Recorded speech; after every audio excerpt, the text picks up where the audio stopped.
नमस्कार दोस्तों, पाथफाइंडर पर आप सभी का बहुत बहुत स्वागत है। इस वीडियो में हम हमारी डिस्कशन को कंटिन्यू करने वाले हैं। जैसा कि आपको मालूम होगा, पाथफाइंडर पर एक क्रैश कोर्स रन किया जा रहा है 2021 के यूपीएससी के प्रीलिम्स के लिए। तो उसी क्रैश कोर्स में अब हम एक नई सब्जेक्ट को शुरू करने वाले हैं, दैट इज़ एनवायरनमेंट। ठीक है, तो ऑलरेडी हमने पॉलिटी के कुछ वीडियोज़ को रिलीज़ कर दिया है। अगर आपने उनको नहीं देखा है तो आप आसानी से जाके देख सकते हैं। एक डेडिकेटेड प्लेलिस्ट बनाई गई है जिसमें कि केवल और केवल क्रैश कोर्स की वीडियोस हैं, जिसको कि आप जाके एक्सेस कर सकते हैं।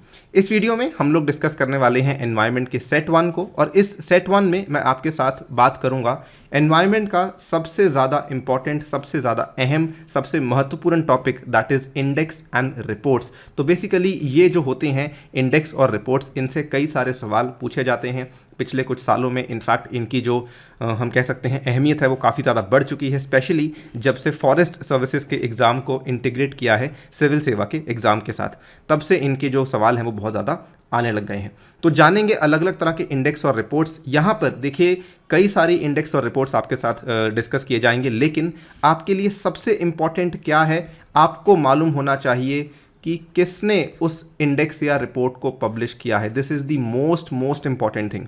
सेकेंड बात आती है कि उस इंडेक्स या रिपोर्ट के द्वारा आप मेजर क्या करना चाह रहे हैं, कि आपने वहाँ पर जो रिपोर्ट पब्लिश करी है किस पैरामीटर के आधार पे उसको पब्लिश किया है। इंडेक्स पब्लिश किया है तो पैरामीटर क्या है जिसके हिसाब से रैंकिंग दी गई है। ये दो चीज़ें आपको मालूम होनी चाहिए। इसके अलावा जो चीज़ें हैं वो जितना कोशिश हो सके आप याद कीजिएगा, जितना ना हो सके उसको आप इग्नोर कर सकते हैं। राइट, सो चलिए शुरू करते हैं मेरे साथ। मेरा नाम है अनिरुद्ध। लेक्चर की पीडीएफ को और अन्य लेक्चर्स की पीडीएफ को भी डाउनलोड करना चाहते हैं तो दिए गए टेलीग्राम चैनल के ऊपर से कर सकते हैं।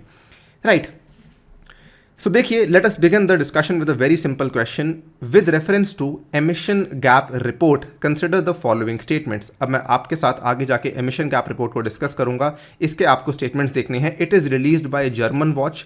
Since 2010 global green house gas emissions have grown 10.4% per year on average. अब इसका जवाब हम दे पाएंगे once we go through this particular discussion.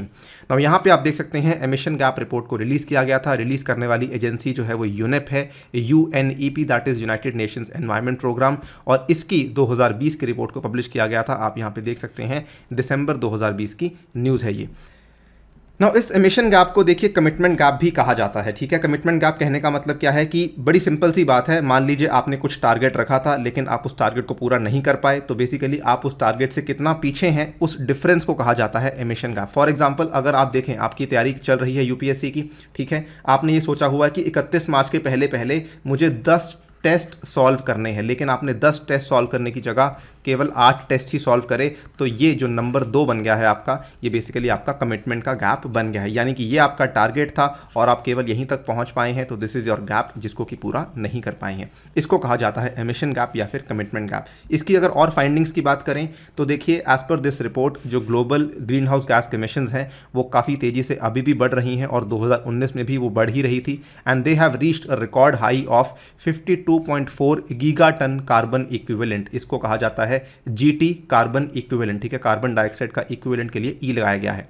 और इसमें क्या है कि जो फॉसिल कार्बन डाइऑक्साइड एमिशंस हैं, यानी कि जो फॉसिल फ्यूल्स और कार्बोनेट्स में से आती हैं, ये पूरे के पूरे एमिशंस में से सबसे ज़्यादा एमिशंस असल में फॉसिल फ्यूल की कार्बन डाइऑक्साइड एमिशंस में से ही आ रही हैं। और 2010 से अगर आप देखें तो जो global green house gas emissions हैं वो सालाना 1.4% के हिसाब से बढ़ी हैं। इसमें एक रैपिड इंक्रीज देखने को मिला था आपको 2.6% इन 2019, क्योंकि उस टाइम पे जो वेजिटेशन की फॉरेस्ट फायर्स हुई थी वो काफ़ी ज़्यादा बढ़ चुकी थी। तो आपको इतनी डेप्थ में नहीं जाना है, लेकिन हाँ, आपके लिए ये नंबर काफ़ी इंपॉर्टेंट है कि सालाना ये किस एवरेज स्तर से बढ़ी हैं, और उसके बाद आपके लिए ये नंबर इंपॉर्टेंट, ये चीज़ इंपॉर्टेंट है कि असल में एमिशन गैप होता क्या है और किसने इसको रिलीज़ किया है। इस आधार पर अगर आप इस पर्टिकुलर क्वेश्चन का जवाब देना चाहते हैं तो बड़ी ही सिंपल चीज़ है। इसको जर्मन वॉच रिलीज़ नहीं करती है, यूनेप करती है, और 2010 से लेकर हर साल 10.4% नहीं बल्कि 1.4% के हिसाब से एमिशंस बढ़ी हैं। तो दोनों ही स्टेटमेंट्स आपके गलत हो जाएंगे। सही जवाब बन जाएगा नीदर 1 नॉर 2।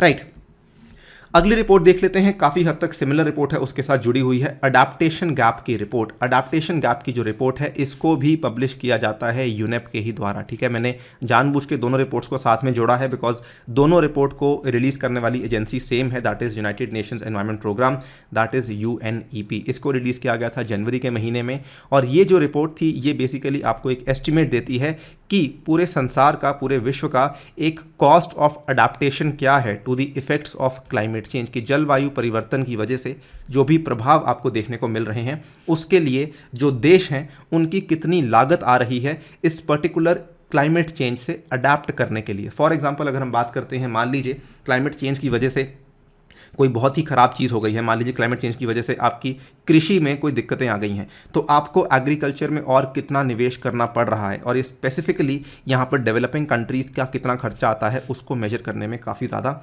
इंपॉर्टेंट रिपोर्ट ये मानी जाती है, ठीक है। तो ये वाली चीज़ है अडाप्टेशन गैप रिपोर्ट, और इसके हिसाब से according to the report countries have made progress in planning for climate change adaptation, लेकिन अभी भी जो खर्चा ये इनको करना चाहिए उतना खर्चा कंट्रीज़ नहीं कर पा रही हैं। इनफैक्ट 2020 इन्होंने कहा कि it had been one of the warmest years on record, जिसकी वजह से प्रॉब्लम्स और भी बढ़ चुकी हैं। आपके लिए इस चीज़ को ध्यान रखना बहुत ही ज़्यादा अनिवार्य है कि जो अडाप्टेशन है it is one of the key pillars of the Paris agreement on climate change. इसके अलावा एक और इंपॉर्टेंट पिलर है Paris agreement on climate change का, दैट इज़ मिटिगेशन, ठीक है। तो दोनों की दोनों जो चीज़ें हैं ये पिलर्स हैं पेरिस एग्रीमेंट के, और अडाप्टेशन को लेकर ये वाली खास रिपोर्ट निकाली जाती है यूनेप के द्वारा।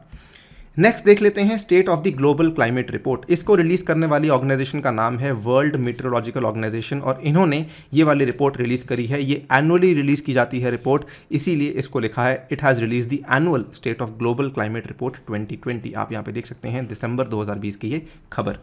नाउ इसमें इन्होंने क्या बताया है, इसमें इन्होंने बताया है कि 2020 is one of the 3 hottest years just behind 2016 and 2019, यानी कि 2016 सबसे ज़्यादा हॉटेस्ट था, 2019 दूसरे नंबर पर, यानी कि इसमें जो टेम्परेचर था, जो तापमान था वो सबसे ज़्यादा था, एवरेज टेम्परेचर की बात हो रही है, एंड 2020 जो है वो 3rd नंबर पर आता है।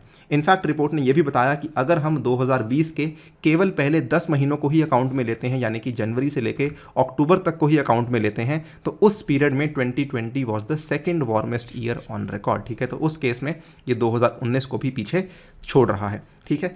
अगेन ज़्यादा जानकारी आपको नहीं याद करनी है क्योंकि बहुत सी रिपोर्ट्स हैं और ये केवल एनवायरनमेंट के रिपोर्ट्स हैं, तो आपको अपनी जानकारी को टारगेटेड हिसाब से याद करना है, जितना याद हो सके उतना याद कीजिए। Don't stress yourself, don't burden yourself, क्योंकि सवाल अक्सर इसी हिसाब से पूछे जाते हैं कि किसने रिलीज़ किया, साल में कितनी बार आती है, कितने साल में कितनी बार आती है, इस तरह की चीज़ें आपसे पूछी जाती हैं। और क्या चीज़ को मेजर करती है ये आपको हमेशा याद रखना है। जैसे कि ये वाली रिपोर्ट है, ये मेजर करती है ग्लोबल वार्मिंग को, कि ग्लोबल वार्मिंग का स्तर कितना ज़्यादा है, राइट।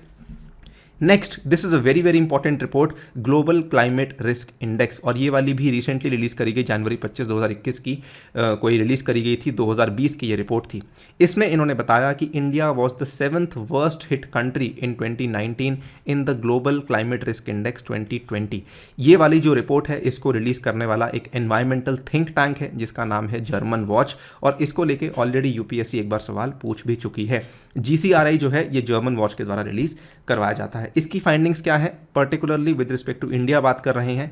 इंडिया में according to this particular report जो फ्लड्स हुए थे, जो बाढ़ आई थी हैवी रेन की वजह से 2019 में, उसने लगभग 1800 लोगों की लाइफ्स ली, और ये 14 स्टेट्स को इसने प्रभावित किया, और लगभग 1.8 मिलियन पीपल यानी कि 18 लाख लोगों को इसने डिस्प्लेस किया था। साथ ही में 2019 में 8 ट्रॉपिकल साइक्लोन्स आए थे जिसकी वजह से काफ़ी सारे लोग और भी डिस्प्लेस हुए हैं।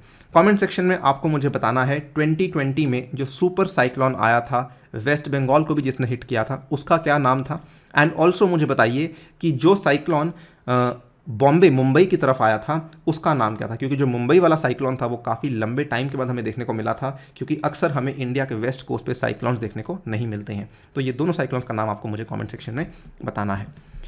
नेक्स्ट देख लेते हैं एक और सवाल आपके लिए, with reference two sulphur dioxide emissions consider the following statements. This is a very very highly expected question, मेरे हिसाब से ये बहुत ही ज़्यादा रेलिवेंट क्वेश्चन है।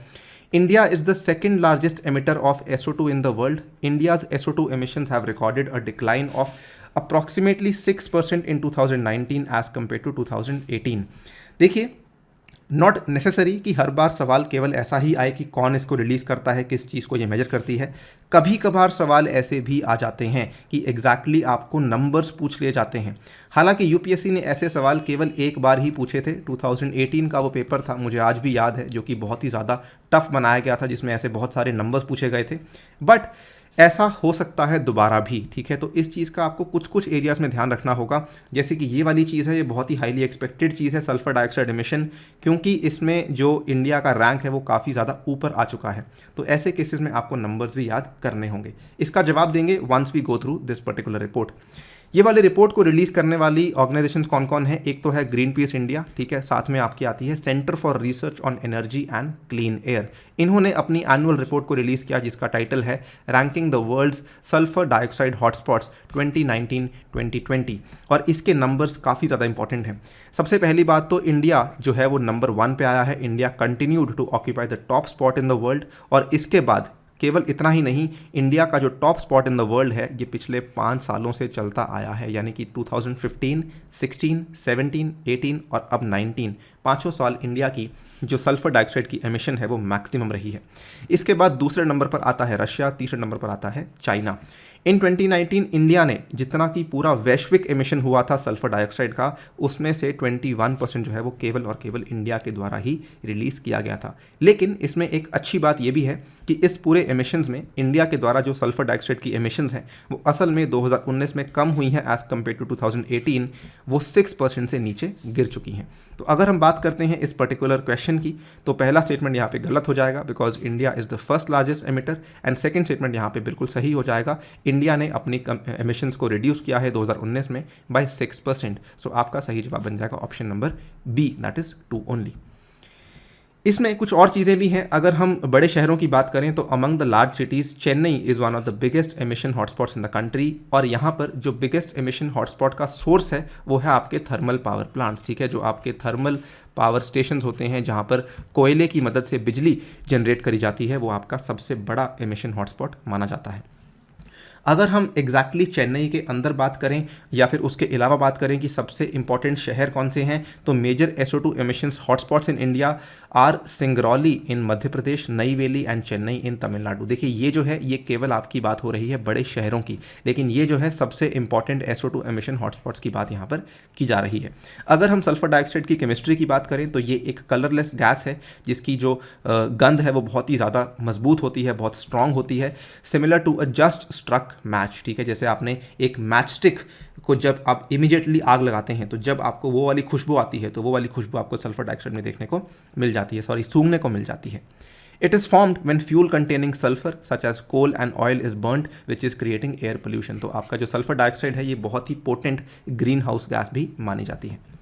Next, environmental performance index, very very important index जिसको लेके सवाल कई सालों से एक्सपेक्टेड है लेकिन आया नहीं है। इसका जो 12वां एडिशन है इसको रिलीज़ कर दिया गया है और इसमें इंडिया की रैंकिंग थोड़ी सी इंप्रूव हुई है। सबसे पहली बात तो इसको रिलीज़ कौन करता है? इसको रिलीज़ करने वाली 2 यूनिवर्सिटीज़ हैं, येल और कोलंबिया यूनिवर्सिटीज़, दोनों ही USA में लोकेटेड यूनिवर्सिटीज़ हैं, लेकिन ये कोलैबोरेट करते हैं वर्ल्ड इकोनॉमिक फोरम के साथ, जिसके माध्यम से ये वाले इंडेक्स को रिलीज़ किया जाता है।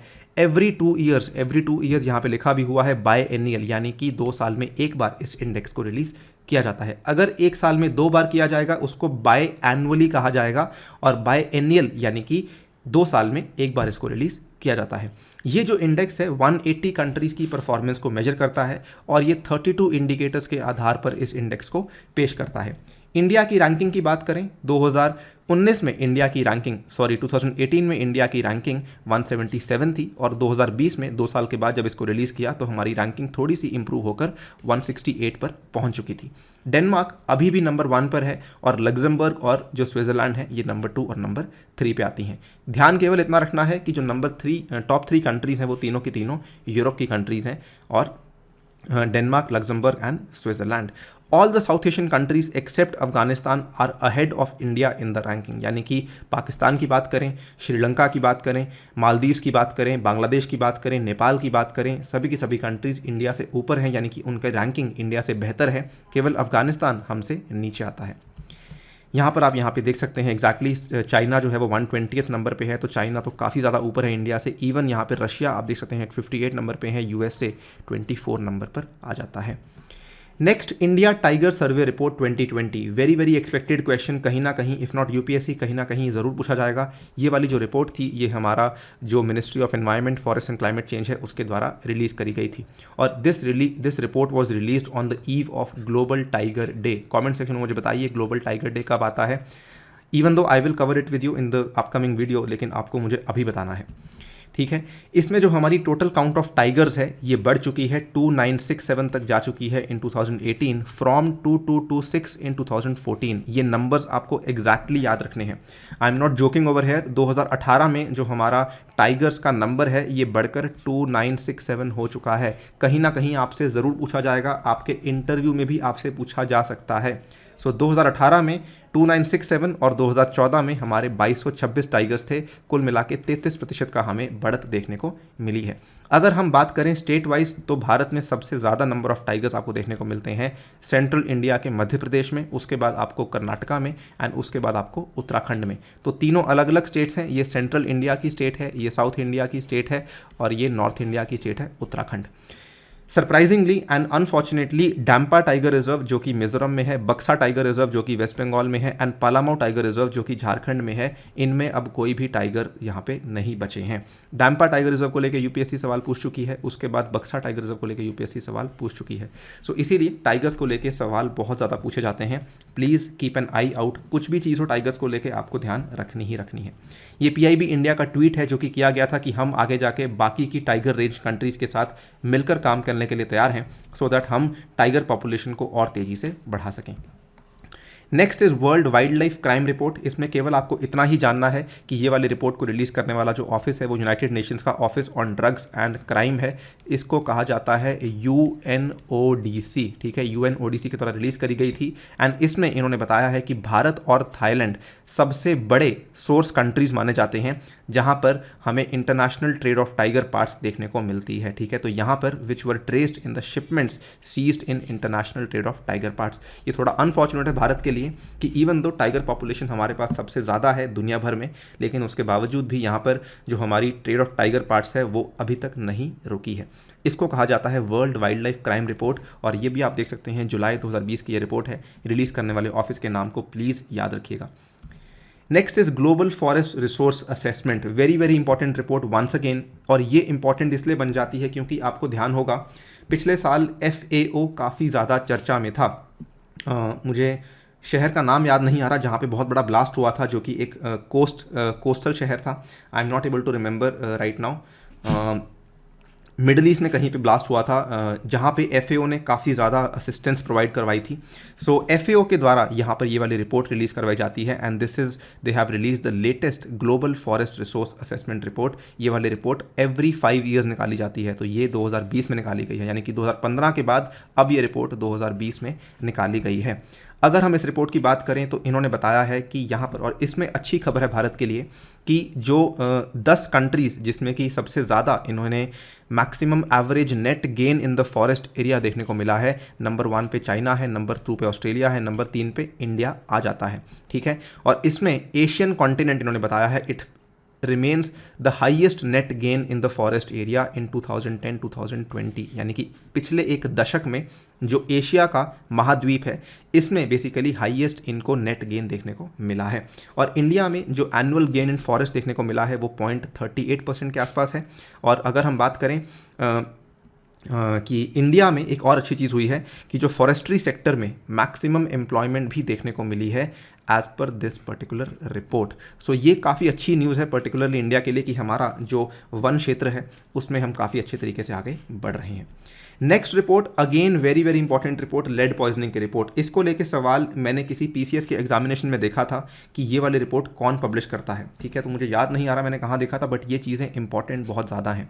तो यूनाइटेड नेशंस चिल्ड्रंस फंड जो कि यूनिसेफ के ही अंतर्गत काम करता है और साथ में एक NPO NGO है प्योर अर्थ के नाम से, जिन्होंने इस रिपोर्ट को रिलीज़ किया, the toxic truth children's exposure to lead pollution. और इस रिपोर्ट की इनकी फाइंडिंग्स काफ़ी ज़्यादा इंपॉर्टेंट है। Lead poisoning is affecting children on a massive and a previously unknown scale. आप यहाँ पे देख सकते हैं, ये वाली जो हमने हेडलाइन ली है, this is from Down To Earth magazine, और ये काफ़ी ज़्यादा रेलिवेंट है। इन्होंने यहाँ पर ये बताया है कि दुनिया भर में 3 में से 1 बच्चा, यानी कि 33% जो बच्चे हैं वो उनके जो लेड लेवल्स हैं ब्लड में वो काफ़ी ज़्यादा बढ़ चुके हैं। एंड अगर बात करें टोटल नंबर की, तो लगभग 800 मिलियन बच्चे हैं दुनिया भर में जिनके ब्लड में आपको लेड लेवल्स काफ़ी ज़्यादा बढ़े हुए देखने को मिल रहे हैं। और ये ब्लड लेवल्स कितने जा चुके हैं? अप्रॉक्सीमेटली 5 माइक्रोग्राम्स पर डेसीलीटर को ये क्रॉस कर चुके हैं। Nearly half of these children live in south Asia, ठीक है, तो साउथ एशिया में हालत और भी ज़्यादा गंभीर है। और लेड की प्रॉब्लम क्या होती है? लेड बेसिकली एक न्यूरोटॉक्सिन होता है। आपको याद होगा हमने अपने पेट्रोल में भी, हमने अपने डीजल पेट्रोल में भी अनलीडेड पेट्रोल को यूज़ करना शुरू कर दिया था, बिकॉज लेड के बहुत ज़्यादा साइड इफ़ेक्ट्स हैं। तो हमारे जो पेंट होते हैं उनमें भी आपको लेड देखने को मिलता है, कई जगह पे आपको लेड देखने को मिलता है, लेकिन इनकी यूजेज भारत सरकार काफ़ी टाइम से कम करने की कोशिश कर रही है, बिकॉज ये जो बच्चे होते हैं उनके दिमाग को बहुत ज़्यादा नुकसान पहुँचा सकता है। So this is what led does. Next बात कर लेते हैं लिविंग प्लैनेट रिपोर्ट की। Another very very important report, इसको रिलीज़ करने वाला जो ऑर्गेनाइजेशन है that is world wild life fund for nature, ठीक है, वो इसको रिलीज़ करते हैं। एवरी 2 ईयर्स पब्लिश करी जाती है सिंस 1998, ठीक है। It is based on the living planet index and ecological footprint calculations. ये इंपॉर्टेंट टू नोट है कि ये किस आधार पर पब्लिश करी जाती है। इसकी फाइंडिंग्स भी इंपॉर्टेंट है, और इनके अनुसार 1970 से लेके 2016 तक, यानी कि पिछले 46 सालों के अंदर अंदर 68% की रिडक्शन हमें देखने को मिली है in the global wild life population, जो कि एक बहुत ही अनफॉर्चुनेट बात है। अगर हम आज की डेट में बात करें तो largest wildlife population loss has been seen in Latin America, ठीक है। तो लैटिन अमेरिका की जो कंट्रीज़ हैं, जो आपका साउथ अमेरिकन कॉन्टिनेंट आता है, ठीक है, वहाँ पर आपको सबसे ज़्यादा पॉपुलेशन लॉस देखने को मिला है हमारी जैव विविधता का। ये तो थी कुछ इंपॉर्टेंट रिपोर्ट्स। अब कुछ और छोटी मोटी रिपोर्ट्स भी आती हैं, ये भी जान लीजिए, क्योंकि मैं नहीं चाहता हूँ कुछ भी पार्ट यहाँ पे आपका स्किप हो जाए। एक आती है ग्लोबल बायोडाइवर्सिटी आउटलुक। आपको केवल इतना ध्यान रखना है, ग्लोबल बायोडाइवर्सिटी आउटलुक कौन रिलीज़ करता है? UN convention on biological diversity. UN convention on biological diversity, आपको ध्यान होना चाहिए, जो यूएनसीबीडी की कन्वेंशन है, बहुत ही इंपॉर्टेंट, बहुत ही रेलिवेंट कन्वेंशन होती है ये। इसके बाद state of climate service report 2020। इसके पहले हम डिस्कस करके आए थे कि यूएन का WMO ने एक रिपोर्ट रिलीज़ करी थी, राइट। ये एक और रिपोर्ट है, क्लाइमेट सर्विस रिपोर्ट, जो कि रिलीज़ करी थी WMO के ही द्वारा। और इसमें इन्होंने बेसिकली ये बताया है कि disasters attributed to weather, climate and water have claimed over 2 million lives and cost the world economy $3.6 trillion. तो ये जो क्लाइमेट सर्विसेज रिपोर्ट की बात है, ये बेसिकली आपदाओं की बात करती है कि इसकी वजह से हमें आर्थिक नुकसान कितना हुआ है और हमें जो लोगों का नुकसान हुआ है, जो हमारे ह्यूमन रिसोर्सेज का नुकसान हुआ है, वो कितना हुआ है। इसके बाद world energy outlook, this is something very very important. इसको आई थिंक मुझे पहले ही कवर करना चाहिए था। ये इंपॉर्टेंट रिपोर्ट्स की कैटेगरी में फॉल करती है। This is released by IEA, international energy agency के द्वारा रिलीज़ करी गई है। और इसकी जो फाइंडिंग्स हैं ये इनफैक्ट काफ़ी इंटरेस्टिंग है।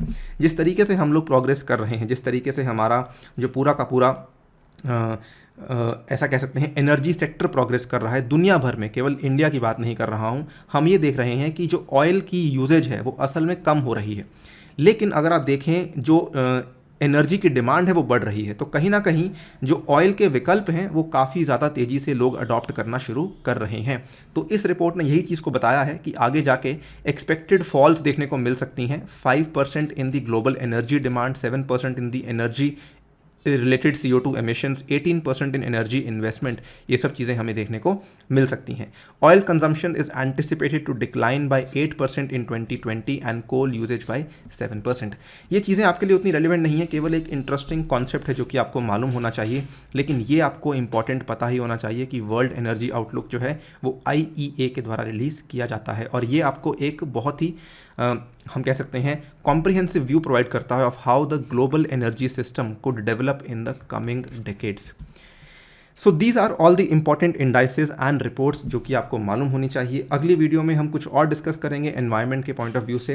वीडियो को यहीं पे करता हूँ समाप्त। Thank you for listening. लेकिन जाने से पहले आपको बताना चाहूँगा, अगर आप 2022 की तैयारी कर रहे हैं और अभी तक आप इस चीज़ को लेकर कन्फ्यूज्ड हैं कि तैयारी कहाँ से शुरू करनी चाहिए, तो मेरे दोस्तों, यूपीएससी सीएससी का कॉम्प्रिहेंसिव जीएस कोर्स आपके लिए लेकर आया है अनअकैडमी का प्लेटफॉर्म, और इसके लिए आपको मात्र अनअकैडमी की लर्निंग आपको डाउनलोड करना है, जिस पे जाके आप इस कोर्स को परचेज कर सकते हैं। बहुत से बच्चों की कंप्लेंट ये होती है कि सर स्ट्रक्चर्ड कोर्सेज अवेलेबल नहीं है, तो वो वाली आपकी कंप्लेंट यहाँ पे रिजॉल्व हो जाएगी। बिकॉज आजकल इतना कंटेंट अवेलेबल है यूट्यूब पर, या फिर किताबें इतनी आ चुकी हैं, बच्चों को ये समझ नहीं आता कि हम एक सोर्स किसको रेफर करें। तो ये वाला जो कोर्स है आपके लिए स्ट्रक्चर्ड कोर्स की तरह से अवेलेबल करवाया जाएगा। इसमें दो तरह के कोर्सेज हैं, एक आपका है प्लस कोर्स, दूसरा आपका है आइकॉनिक कोर्स। आप चाहें तो कोई भी कोर्स को परचेज कर सकते हैं depending upon your suitability.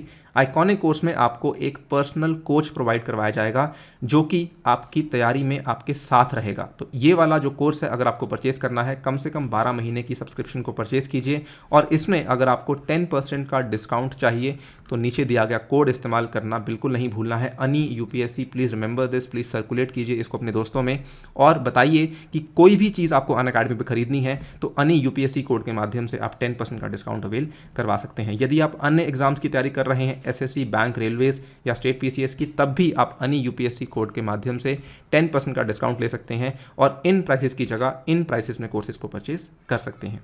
With that I take your leave. Thank you for listening. Stay tuned and stay safe.